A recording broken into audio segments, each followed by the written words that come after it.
started a program 20 years ago called Earn a Bike, where youth come in and they get a donated bicycle, they learn to rebuild it, and they get to take it home with them. During that time, they also learn about nutrition, bike safety, fitness, and then we recently added a girls program called Girls in Action, where we supplement the Earn a Bike curriculum with the Go Girl Go curriculum.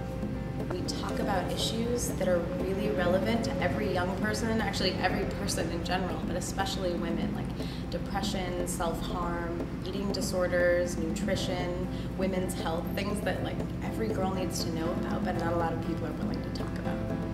My favorite, I think, is the Tower of Power. It's a tolerance activity where you take these cubes made out of paper, and on one side you write something negative that someone has said about you, like a stereotype, and then on the other side you write something really positive about yourself. It's interesting just to see the change in them over the course of the program. The last one was 6 weeks, and over that time, just the change in the girls from not wanting to sit down in the grass because they were afraid of bugs, to the end where we went to an urban farm, talked about nutrition, and like they were digging in the dirt with their hands and pulling out big earthworms, and they were having so much fun. The challenging girl was not, I think, what you would think of as a stereotypical challenging girl. She was rather someone who was very involved, very vibrant, very exuberant, but very distracting and very dominating of conversation. So it was sometimes hard, I think, for the other girls to be able to speak up when she was there, because she would jump in constantly and want to, you know, answer all the questions and want to be a part of all the conversations, and you could see some of those shyer girls start to revert back in. So we really had to work with her in subtle ways about, for her to start valuing what other people had to say, that maybe she would learn something from what other people had to say. And so that's kind of how we dealt with that challenge, was allowing other people to have a chance to speak and allowing her to understand the value in other people's feelings and thoughts.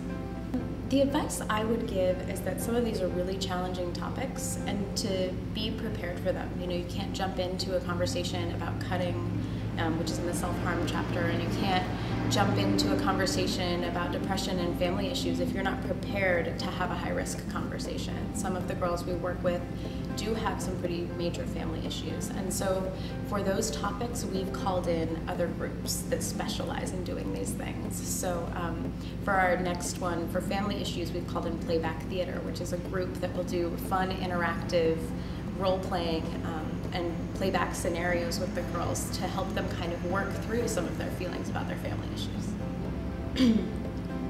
One of the most proud moments was the day of the Bike-a-thon, which is an annual Bikes Not Bombs event, where there's 3 different rides. There's a 15-mile ride, a 25-mile ride, and a 62-mile ride. They're a fundraiser for Bikes Not Bombs, and we got half of the girls in the Girls in Action group to go, and they rode the 15 miles in the Bike-a-thon, which was more than any of them had ever ridden in their lives.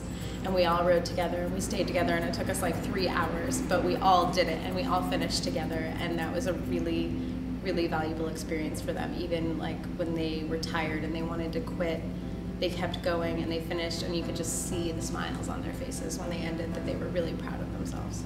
I got an email from a parent telling me that he looked forward to every day he could pick up his daughter from our program, because he learned that it wasn't just about biking, or it wasn't about, you know, like learning about women's health. He said she was like learning the skills that she needed to become a woman.